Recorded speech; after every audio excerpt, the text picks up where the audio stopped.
الصراحة أول مرة أكون متردد وأنا بعمل فيديو كده في حياتي.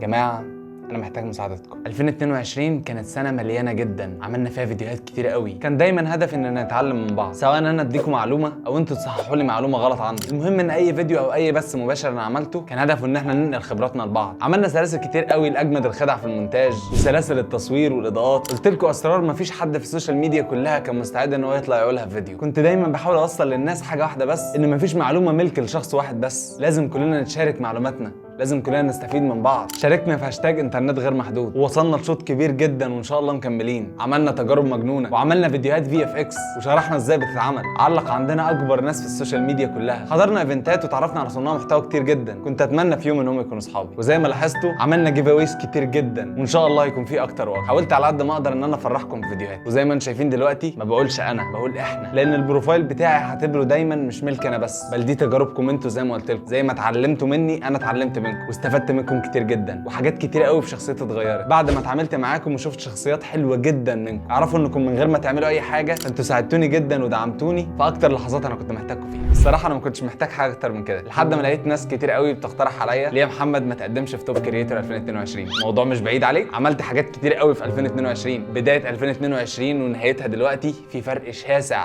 بين محمد في اول السنه ومحمد دلوقتي. في تطور كبير جدا في المحتوى وتطور كبير جدا في التفكير وكمان في المتابعين. بس في مشكله صغيره، ان للاسف النهارده اخر يوم للتقديم في المسابقه. مش عارف الصراحه انا ايه اللي خلاني اعمل فيديو دلوقتي.